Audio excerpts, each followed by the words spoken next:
During the mid-1980s, Howard Marks had 43 aliases. How he could remember them all, I've no idea. 89 phone lines, and owned 25 companies throughout the world. Now that's something I think we would all aspire to. At the height of his career, he was smuggling consignments of up to 30 tons of marijuana and had contact with organisations as diverse as MI6, the CIA, the IRA, and the Mafia. I'm not sure which one I would be more frightened of, I'm sure. Following a worldwide operation by the Drug Enforcement Agency, he was busted, it says here, and sentenced to 25 years in prison at the Terre Haute Penitentiary in Indiana. Howard Marks was released from the Terre Haute Penitentiary in April 1995 after serving 7 years of a 25-year sentence for marijuana smuggling. It was time for a career change. So to talk to us today about his straight life after release from prison, I bet you're all disappointed now, aren't you? Will you please welcome to the floor Howard Marks.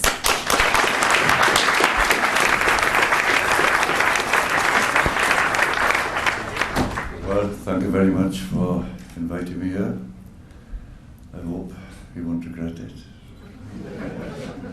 As Linda's given the introduction, really. I mean, as you can probably tell, I'm from close to here. I grew up in Kenfig Hill, attended what was called a local grammar school, but it was 11 miles away, in a place called Ponticana, and became quite good at passing examinations, and to my complete astonishment, got accepted into Oxford University and did my first degree in nuclear physics.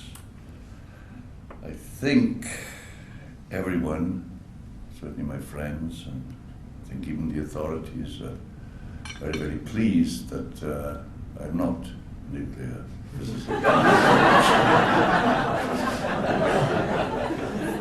think everyone's all right about that one. And sure enough, like financial considerations and ethical considerations to some extent made me abandon the halls of academia and pursue another business, which was the export and transport and import of beneficial herbs. As Lynn said, I did get busted. Took a while, but I did get busted. Sentenced to, convicted of racketeering, whatever that means, and sentenced to 25 years in prison. But I got out after 7, so it was a bit of a result, really.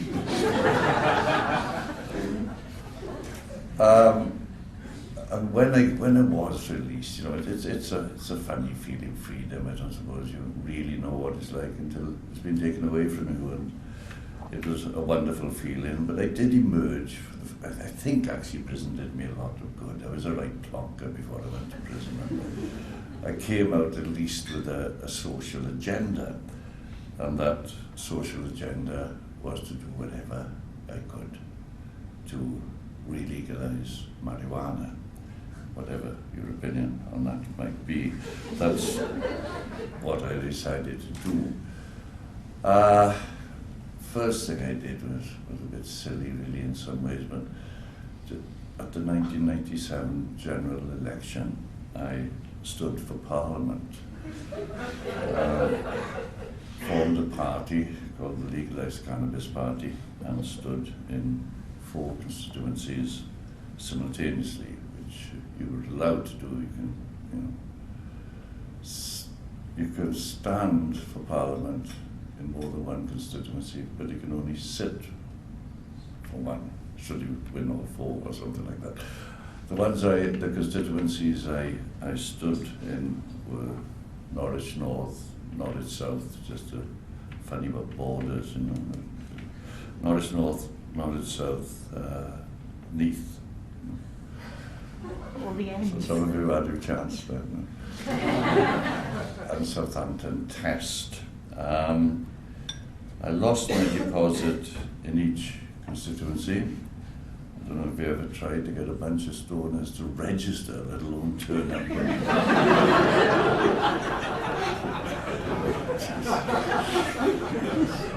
Didn't get anywhere at all.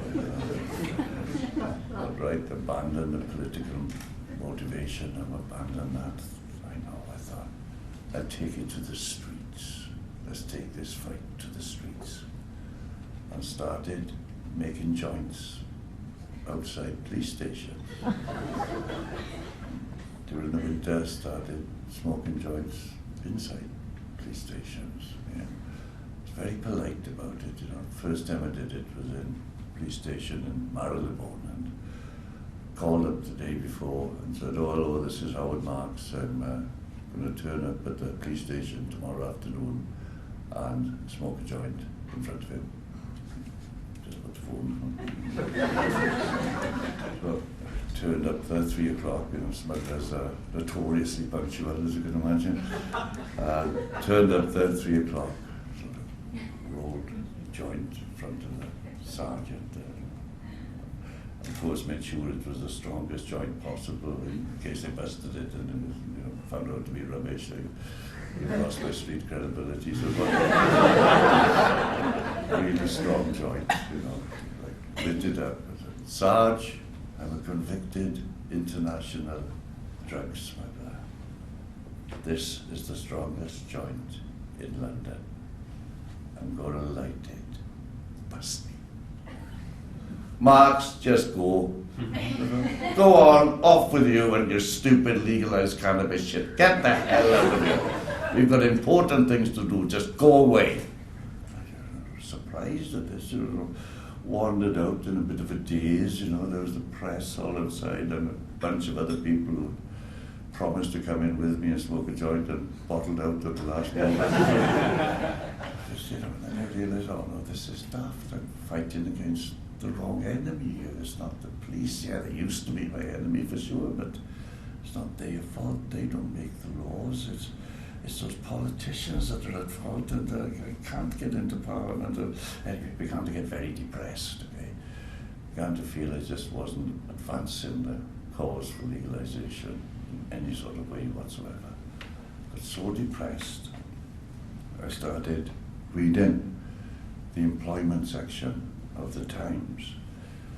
Don't think there's any deeper depths of depression one can get to other than reading the employment section of the Times. But then suddenly one word sprang up, caught my attention. That word was drugs. Okay. Advertising a job entitled UK Anti-Drugs Coordinator.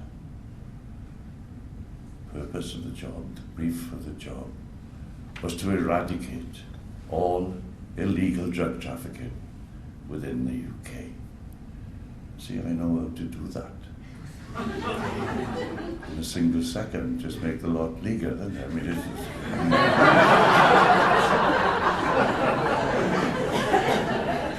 definitely knew how to do it. But, I didn't want to waste anyone's time. I mean, maybe convicts, weren't allowed to apply, or maybe even Welsh people weren't allowed to apply. I didn't know, so I sent off for information for applicants. Sure enough, back came, sorry, this is your newsletter. Back it came, okay. Information for applicants. UK Anti-Drugs Coordinator. Underneath, AKA, also known as, the last time I saw that was my indictment. Also known as Drug Czar. Okay. So we got a job, right, I can do immediately.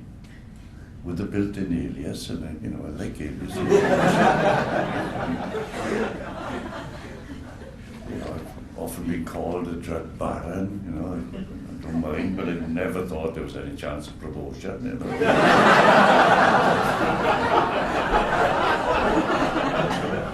I'm like, Tsar, Tsar is the same name as Caesar or Kaiser. Trying to inject some notion of emperordom or sort of, into this position. You know who the first ever drug czar was? It's a matter of interest. Ivan the Terrible. So with Ivan the Terrible as the role model for this job, I thought, given my hippie beliefs, I ought to at least check the salary, £75,000 a year. All right, it doesn't pay like the old Kim.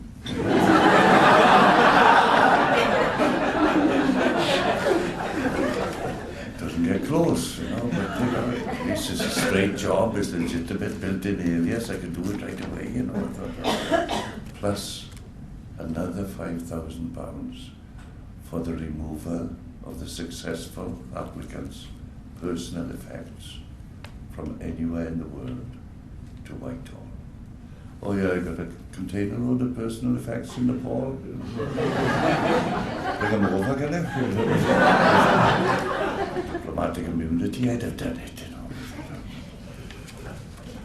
Then the other information, various bits like pension schemes and everything like that, boring stuff really. But very important section entitled Core Skills. Says underneath it, this is a challenging, high-profile post operating within a sensitive and important area of significant public concern. You will accordingly need to demonstrate the following qualities. It gives a list there, right? 6 core skills. So I thought, right, I'm still determined not to waste anyone's time.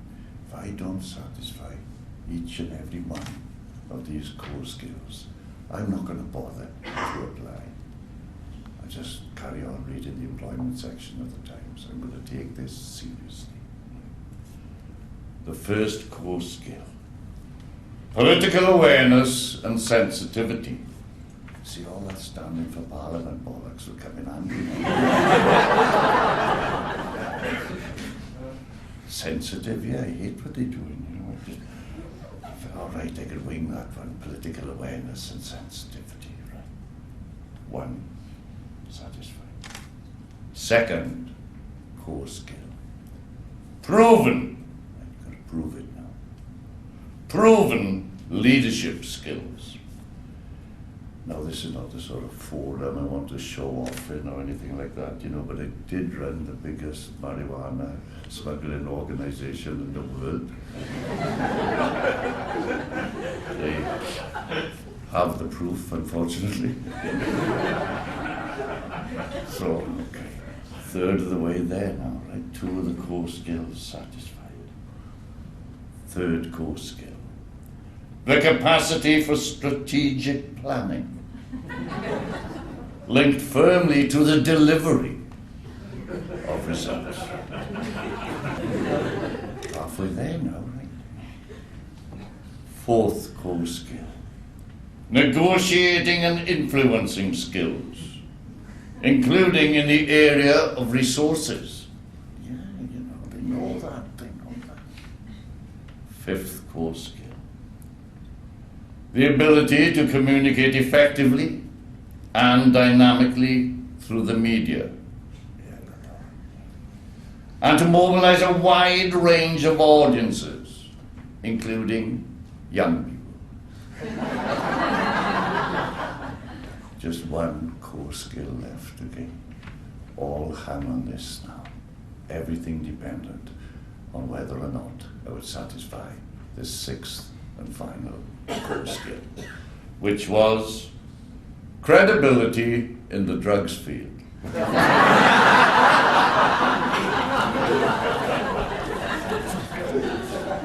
Sent off for the application form.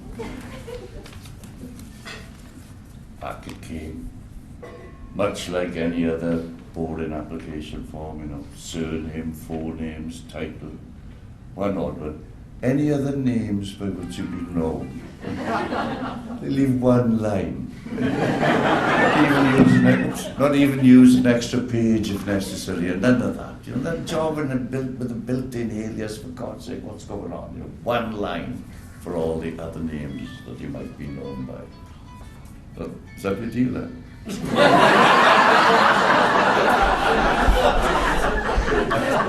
don't want to get in the way of it, you answer it.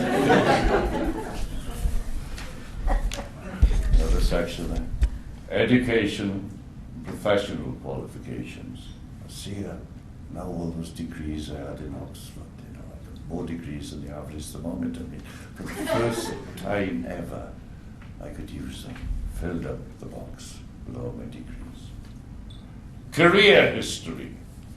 Okay, a bit iffy, you know, but you see, when I was importing all that dope, I had several companies, mainly sort of used to like front things up or to launder money or something like that, but I'd be a director or company secretary of them. So on paper it looks like quite normal, you know, sort of director of this company, director of that company. I mean, they were sort of like scungy massage parlours in Bangkok and sort of clubs in Spain and things, but it looked good, you know. But the most important section was this one. Please state why you are interested in the appointment and indicate the relevance to the job of your qualifications and experience. Okay, quite a hard question to answer. Left a big space for it. But right, I'll use a big font for this one, and then I thought, no, I was cheating. I'll use the smallest font possible. So I used the smallest font possible, with the result that I can't actually read it now, but took the precaution of printed it out to the bigger font. Right? So this is what I gave as an answer to why I was interested in the job, and the relevance of my qualifications and experience. My own experiences in the study of illegal drug transactions began at the University of Oxford in the early 1960s and were later continued at the universities of London and Sussex. Shortly after qualifying, I was recruited as an agent by MI6, the British Secret Service. I'm naturally hesitant to detail my drug-related work during this period, but presumably the Parliamentary Secretary for the Foreign Office is empowered to show you any relevant files. Just try it. Suffice it now to state that for over 20 years, I was intimately connected with illegal drug trafficking in the following countries: Wales, England, Scotland, Eire, Germany, France, Italy, Spain, Holland, Portugal, Morocco, Kenya, Lebanon, Pakistan, Afghanistan, India, Nepal, Thailand, Vietnam, Philippines, Taiwan, Hong Kong, Canada, United States of America, Colombia, Jamaica, and Mexico. In many of these countries, I worked extremely closely with senior law enforcement,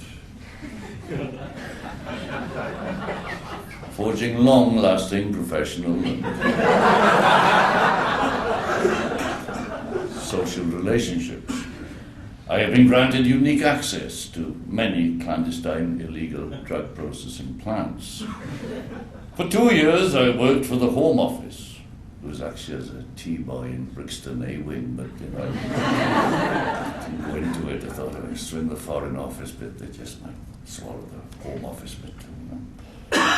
For the first half of the 1990s, I was employed by the United States Department of Justice and permitted to enter the Federal Bureau of Prisons, convict section, and allowed to teach incarcerated drug traffickers.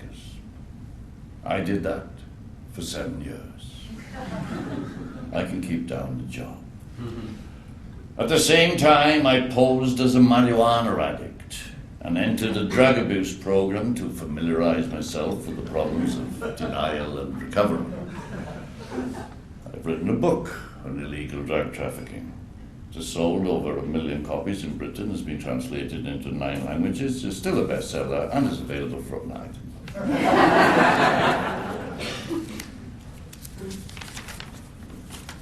I have written articles on drugs and crime for almost every national newspaper. For 5 years, I wrote a monthly illegal drug-influenced column for Loaded. I have appeared dozens of times on all major TV and radio channels as an expert on illegal drug trafficking, false passport acquisition, and money laundering. I regularly give talks and lectures at rave clubs, music festivals, and a wide variety of other venues. I would gladly risk and even sacrifice my life right now to achieve the eradication of all illegal drug trafficking in this country. I am 100% committed. Got a reply.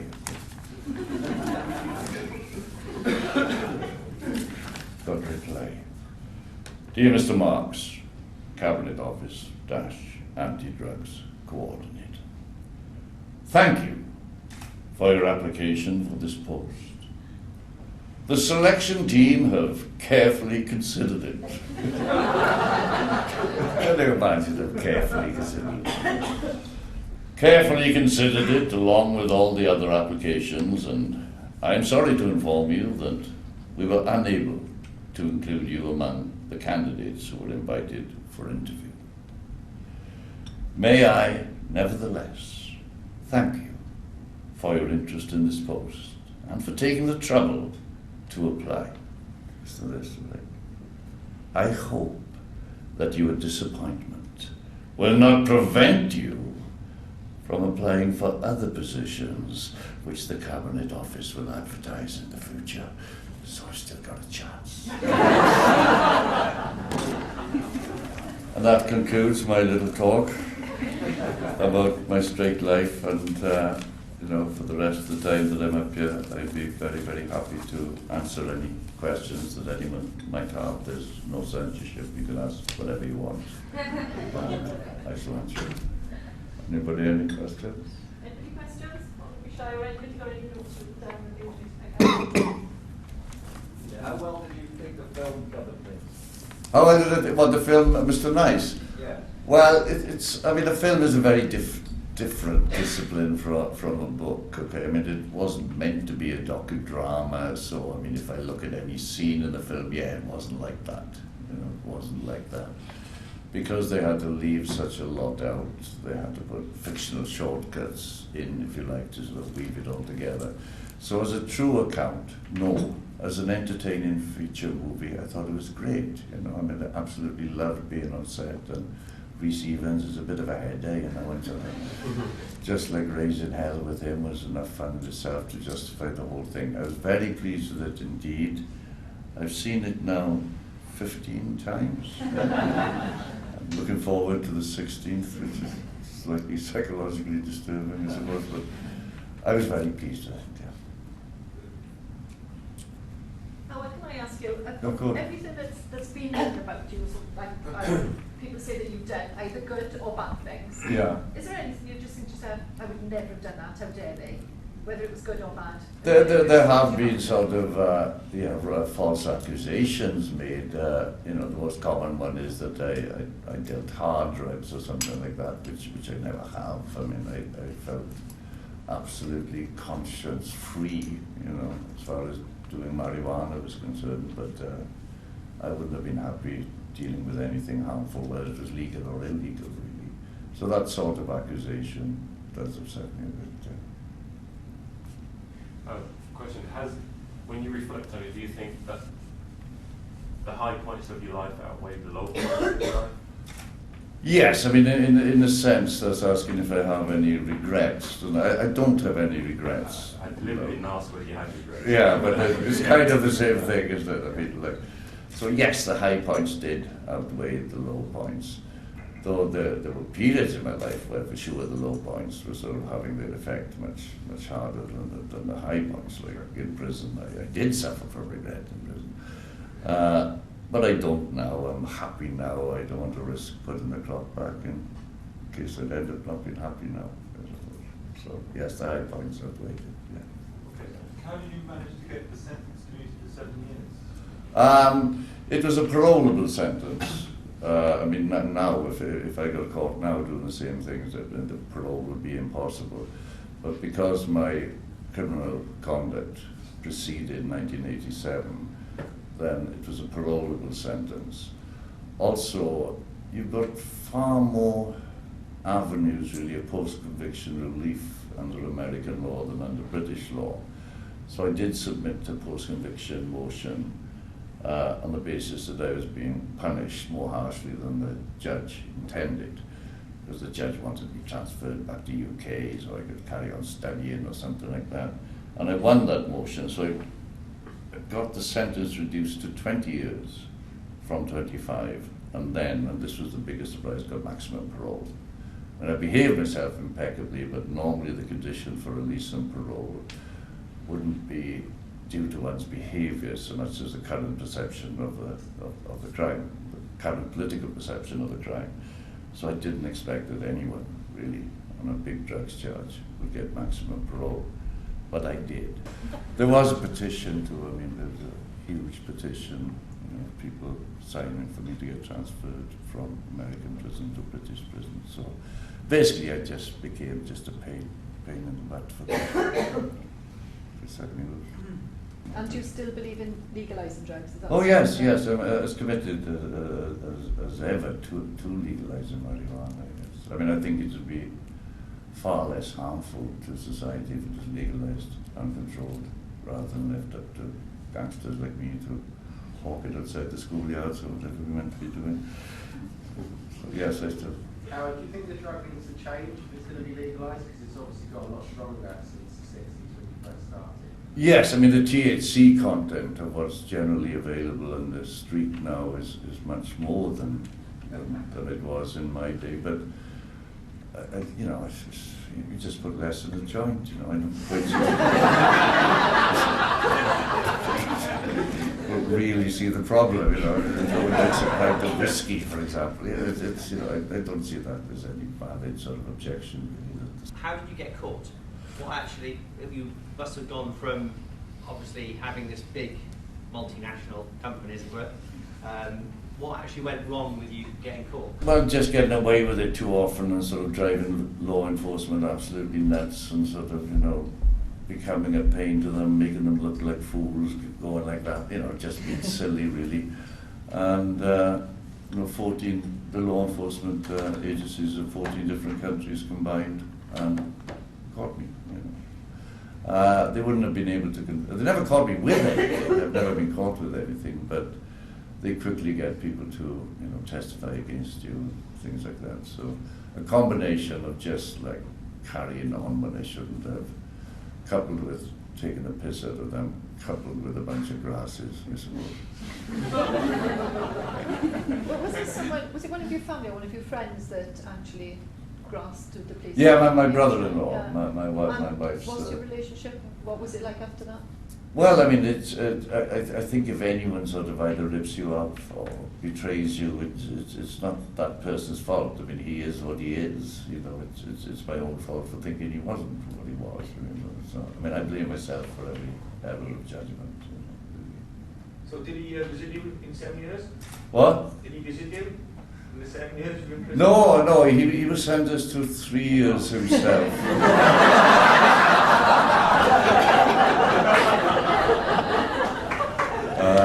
So was unable to visit me. But you know, I chat to him on the phone. I mean, he's recently brought out his own account of events and everything. I mean, I don't hold anything against him. I mean, as I answered Lynn, I mean, I blame myself for every error of judgment. And we get on fine. In the film, Mr. Nice, the first judge, let you off. That was you. I know. But can you say why? Yes, I can. I mean, first of all, I was able to show beyond any doubt that I was recruited as an agent for MI6. And then I made up complete load of bullshit saying that I was working for the Mexican Secret Service. Right? But it kind of sort of made sense. Well, if it worked for MI6, you know, why shouldn't he work for the So I just committed perjury.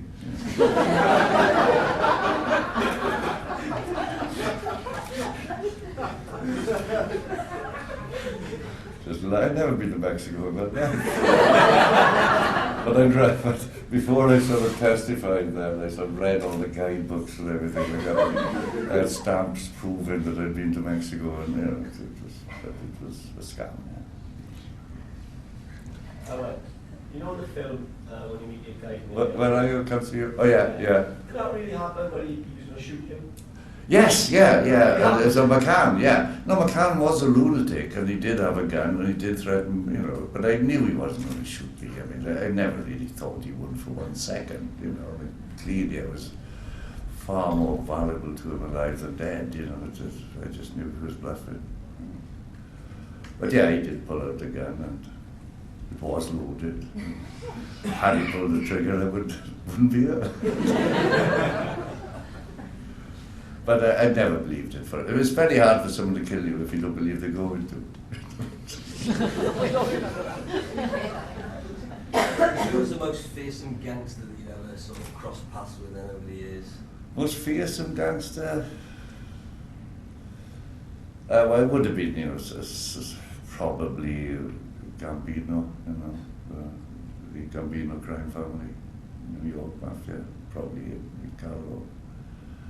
I mean, the mafia are fairly fearsome, but I never found them a problem to deal with. You don't cheat them, you know. You don't think, right, let's get one over on them. So I never had a single problem with them, you know. I never tried to cheat them, and never betrayed them when I got caught. So, but they were fierce. Yeah.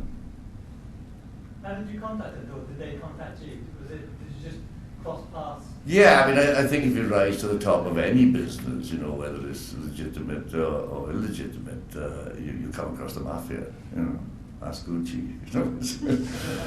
I mean, they are there, you know, at the top of every conceivable business. You just get a message saying that, you know, Mr. Gambino wants to have a chat with you in the restaurant. Well, it wasn't sort of, it was through a guy called Santos Traficante. It was a wonderful name for the mafia. Smuggler, it was through him. I mean, they knew, like the mafia did try to go out to places like, you know, Pakistan and everything and sort things out themselves, and you can imagine it's almost like chaotic, like comedy really, you know, because they would get dysentery and they never smoked dope, they didn't know what they were doing, they couldn't handle the culture change.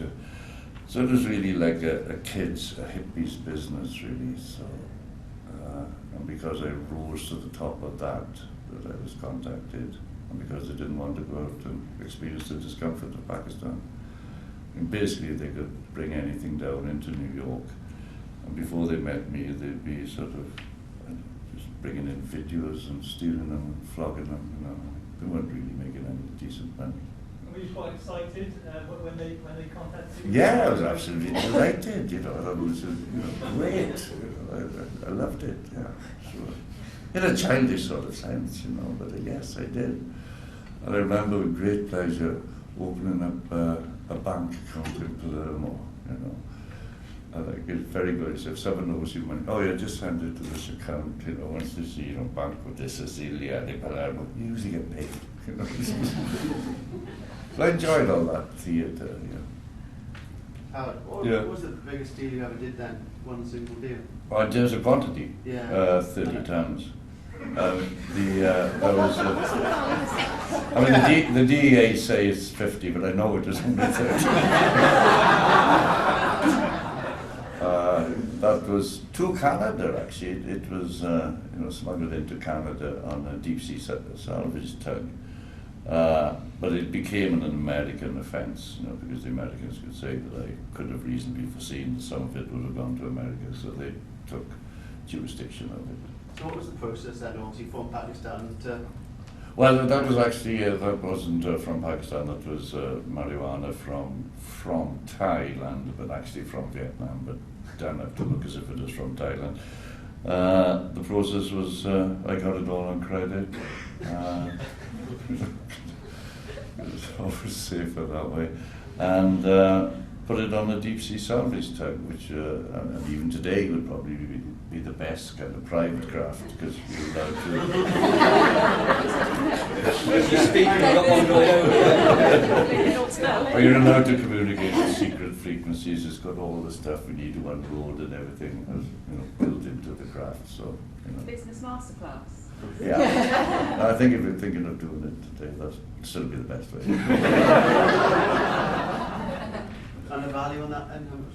What? How much is the value on some of the It's about 2 million a ton, something like that. What, then or now? Then, Then, which yeah, is a now lot it'll more. be a lot more, yeah. Wow. There's a lot of money in those days. I'm sorry, Howard, did you get it on credit then, which you from the people? Yes, yeah. I would get it on credit.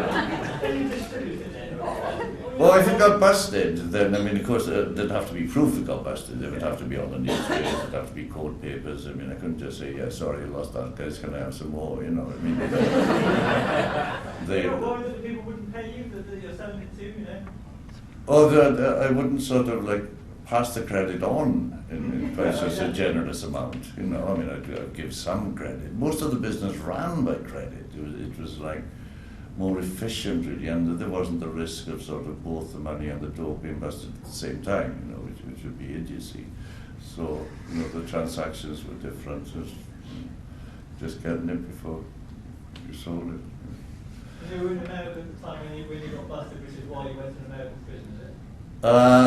No, I was extradited from Spain actually, but no, I never sort of was caught in America. But for example, if you're in a rowing boat in the middle of the Atlantic and you send a rocket up to the White House, it's not going to say, well, it wasn't in America. They're going to get you. They figured out that my activities had an effect in America, and therefore they could invoke jurisdiction, and they extradited me. Because I smelled a dope. Would you prefer to go to a prison in Britain, or? Yeah. No, that's what I was trying to do all the time. I was in prison in America, just to be able to see friends and family and things. But I wanted to keep it there. What? How did you find the experience in an American prison versus the British one? Well, they're more brutal and more barbaric, the American prisons for sure. I suppose at the top end, they're a bit like Club Med, if you become a sort of, a government informant or anything like that, then yes, you're kept in Club Med, whereas most other people will be shifted around from one county jail to another, and they're worse than any third world prisons. They're pretty brutal, pretty barbaric, I think it was A.J.P. Taylor or someone described America as the only country that's gone from brutality to barbarism without going through civilization. Pretty much sums it up. It's hard. It's not like porridge, Have you ever seen that film, Shawshank Redemption? That's sort of pretty realistic. It's like that. Did you have quite a bit of respect in prison, or did you get left alone, or? I got left alone, yes, because because I was European, I might as well have come from Mars, really. So I didn't have to have an allegiance to any particular prison gang. I had respect because I didn't, testify against anyone. I opted for what they call a non-cooperation plea agreement, which means I could never be forced to testify, ever. So that automatically gets you respect. So we kind of pin that up on the wall and you sell it just another. And I was a jailer's lawyer, which meant that some people had their convictions overturned as a result of my efforts, and some of them had their sentences reduced. But I'd also be teaching them, writing to their girlfriends even. I was useful to them. That was my survival trick. What's next then? What's the future hold? Well, I just carry on writing and talking bullshit.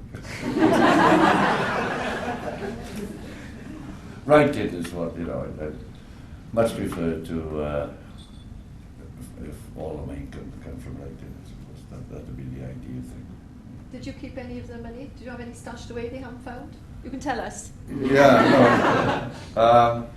I didn't come out, when I came out of prison, I didn't come out to nothing. I had probably the same as any average yuppie my age, really, at that time. And whatever I did have, my ex-wife has now. Probably a familiar story to a lot of people. Yeah. Do you have a problem getting hold of any supplies now? No. Just still enjoy a smoke. Yes. Yeah, no, I still smoke, and I still have contacts from the old days who value quality and things. So I have no problems in that area. Thanks for the concern. We are going to introduce him to someone else.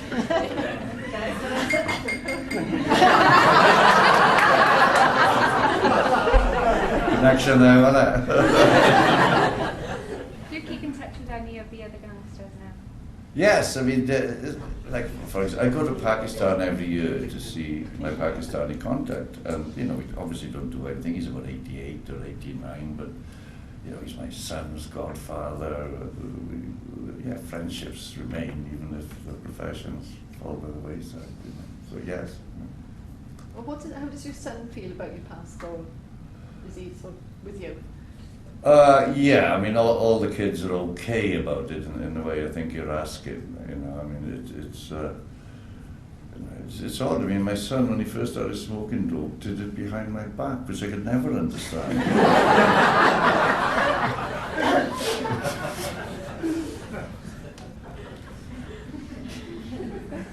Now he just gets it off me, Do the authorities still keep an eye on you, do you think?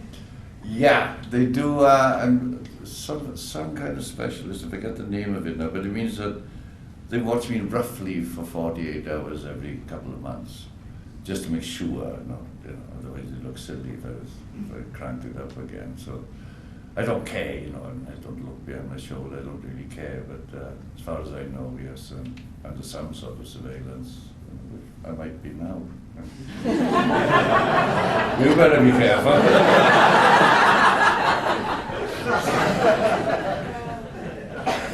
Andy, sussed you out. My grandmother taught you, Mr. Marks, for many years, I think, Mrs. Ellis. Oh, yes, yeah. Well, Mrs. Ellis. She taught you... in Garu, yeah. That's right. Yeah. She said you had She was a heavy smoker. She was always smoking. Well, I remember her very, very well. But I mean, she was a great teacher, actually. It wasn't just English she taught, she also taught use of logic as well. And no, she was one of my favourite teachers. Wonderful lady. And I did like a yellow hair to her. The yellow hair, yeah. She was a grandmother. Probably, yeah. Anybody, any other questions? Have to blame her. Have to blame her. Get stopped and searched by the police and caution. Yeah, all that. Yeah, I was twice. I was once given a talk at the City of Westminster School on career advice for some reason. I had a bit of dope on me, and there was a big raid going on at Shepherd's Bush tube station, and I was pulled, and they found some hash on me and cautioned me. Don't get into trouble because of your history. Well, no, you don't put the caution, but another time I got busted in the festival at the Isle of Wight, which was only a few years ago. And again, there's sorry, however, we didn't realise it was you kind of thing from all the cops, But of course, I'm in front of the magistrates, they start bringing out, you've got 25 years for this, and going to put me away, they wanted to give me a custodial sentence then, but the police actually intervened and said, no, it's not suitable, not appropriate.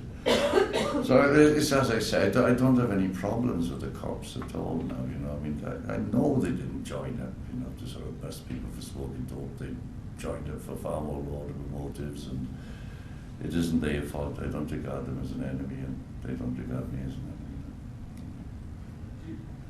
You didn't think of yourself as a gangster when you were dealing, were you? Well, I never belonged to a gang, and I never had a gang. Yeah. So, on that sort of, purely kind of syntactical, kind of semantical reason, then no, I'm not a gangster. But I've never had any But problems there was with no gangsters. menace involved. No, I never used violence or anything like that. No, there's absolutely no menace involved at all. I mean, I was a hippie all the way through, but still am. I would never, hurt or kill anyone. Any Would you more? regard yourself as being the most successful sole trader in the UK? No, not really. You see, I mean, I think in many ways the worst possible smuggler you can imagine. I mean, I was trying to remain anonymous and trying not to get caught, okay? I got caught loads of times, and everyone knows who I am, The worst. Smuggler imaginable. Anything else, anyone? No? Excellent, thank you. All right, thank you very much.